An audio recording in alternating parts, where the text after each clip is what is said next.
It's easy for them to manipulate the stuff like interventions, C-sections. How many times have we seen, like in the VBAC group, just the VBAC group, of how many women have gone on and said, I was told that my C-section was unnecessary. And who told you that? A doula or a midwife. No doctor is telling you that your C-section was unnecessary, because first off, they're not going to dive that deep into it. And you've already had a C-section. You can't change it anyways. So now you got to move forward, So it's like the only people telling you that are the people trying to mark it off from their natural crazy crap is what it is. It's nothing good. It's never a good person being like looking at the records or whatever. Now, has there been unnecessary C-sections? Yeah, probably. You know what I'm saying? I'm sure there's been a lot of different things. But when I hear a woman say to me, probably one of my biggest things that really makes me mad, to be completely honest, is that the ones that get a C-section, but a doctor's like, we got to get a C-section right now. We got to get baby out now. We got to do all these things right now. And your baby ends up going to the NICU. And then they're trying to say, if I was at home, none of that would have happened. Yeah, because your baby wouldn't have the NICU. Your baby wouldn't have had medical care. You wouldn't have had medical care, and your baby would have died. And who knows about what would have happened to you too, because there's a lot of things that happen that people don't realize, like what happens to our own bodies too. But it just drives me nuts when I hear people say, like, my kid was put in the NICU. Like, as if that is like just a choice of like the doctors just trying to punish you. They're not punishing you to put your kid in the NICU to try to like save them. Like that always, that's probably my biggest irk when it comes to C-sections. Like, I had a C-section and they put my kid in NICU for a week or 3 weeks. If your kid was in NICU for a week or 3 weeks, they probably needed to be in NICU for a week to 3 weeks. Like, if your baby was in NICU for a week, your baby really needed to be in NICU. I mean, less than a week is baby doing pretty good. Less than 24 hours, fantastic. They just wanted to make sure everything was okay. Baby's in for a week, baby's in for 3 weeks, your baby was sick, not doing well, needed all the help they could get. And so, yeah, it kind of bugs me when they do that, because I'm like, don't you dare badmouth NICU. Me too. I think that one of the things that people need to realize when they're discussing, I had an unnecessary C-section, necessity is based off of the end goal. So midwives can very easily say your C-section was unnecessary because you could have vaginally birthed that baby. But they're not taking into account what was happening to that baby before your doctor called for a C-section. In your doctor's eyes, it is unacceptable for your child to come close to dying. So the first time that there is an indicator that your child might be dying or might be in distress or might have any of the innumerable complications that could happen to a birthing baby, your doctor thinks that's necessary. And just because your doula doesn't think it's necessary to have a C-section because of sustained decels and heart rate doesn't mean that your baby would have been okay.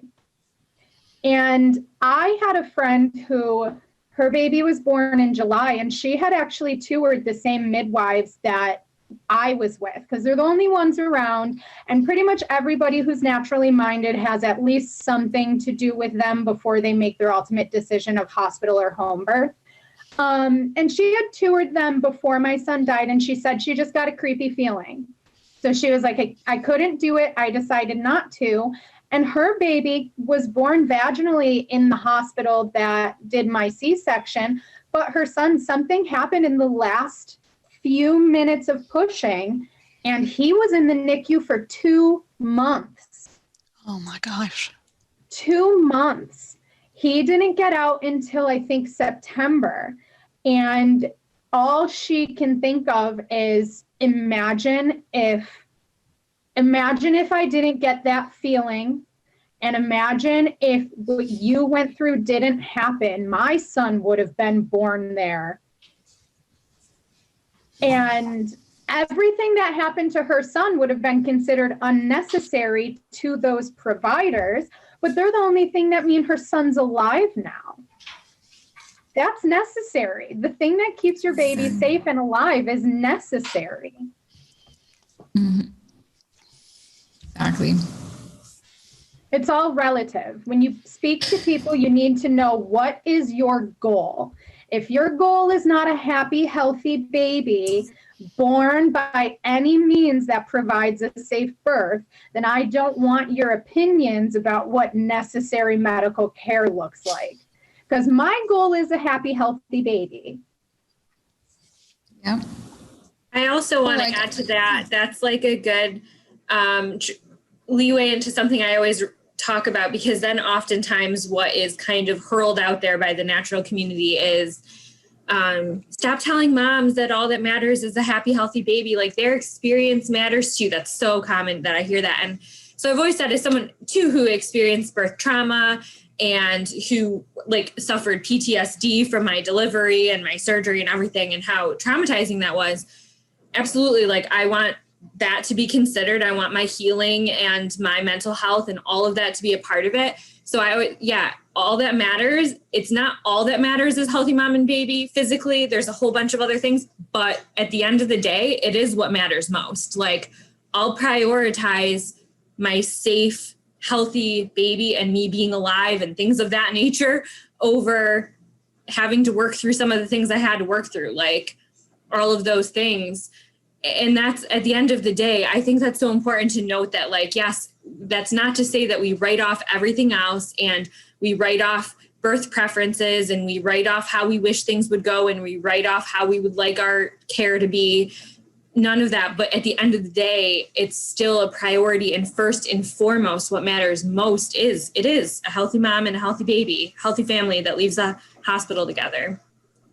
When midwives say that kind of stuff, though, it is really troublesome to me. Mm-hmm. And it was even before I experienced what I experienced with my son, because I do have a lot of medical professional family members.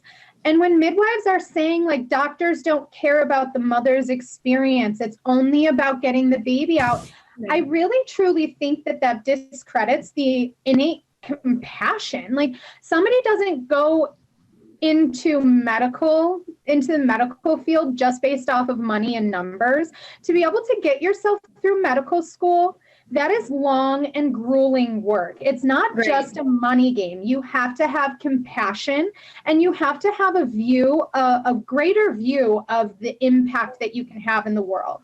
So when midwives use the thing about, like what you were saying, where it's all about the baby and it's not about the mom. No, it is about the overall picture. Mm-hmm. Doctors and nurses in a hospital are trained to look at the overall picture. And I'm sorry, a doctor does understand that it's a lot more difficult for a mother to emotionally cope with the death of their baby than it is for them to cope with a surgery that might have gone against their birth plan.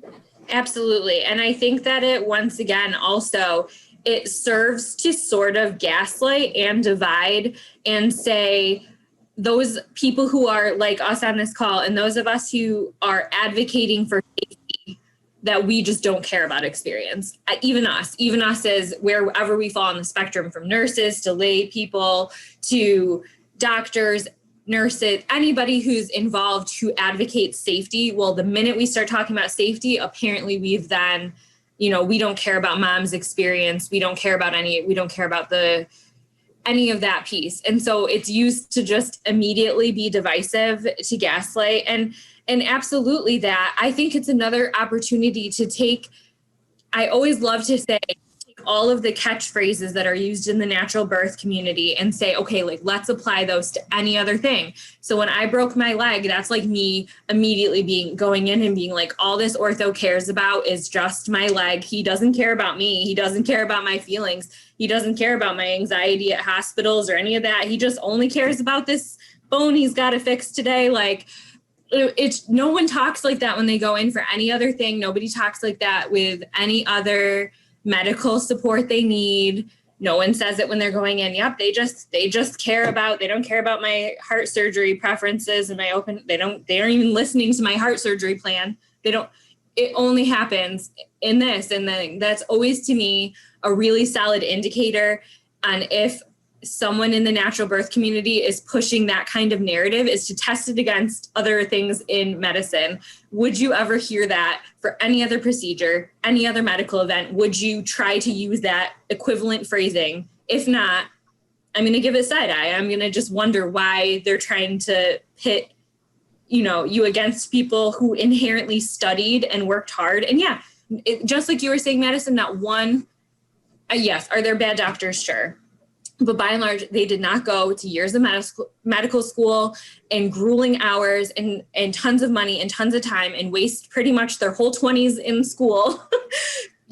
Even that's just assuming they went right into medical school for the purpose of harming people and not caring about people. So it's also the reason that it is like this is that birthing children is the only medical event that there is an entire group of people trying to bring that medical event out of responsible areas.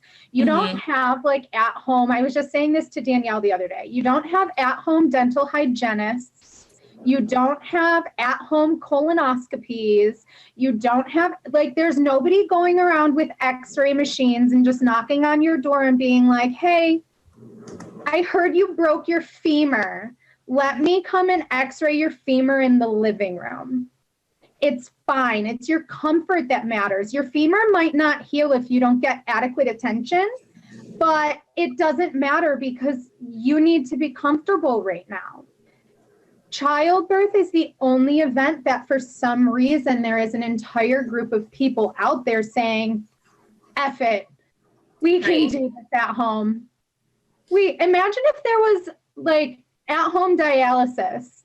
Just, guys, the dialysis truck is driving up the street. I guess it's Mrs. Smith's turn. Mrs. Smith needs her kidneys cleaned out, so she's got the dialysis truck outside. It doesn't happen like that because there are so many elements of what can go wrong in what seems like a standard procedure that you need backup. That's why they are not doing colonoscopies and dialysis in people's living room, because what if something happens in the middle of that procedure?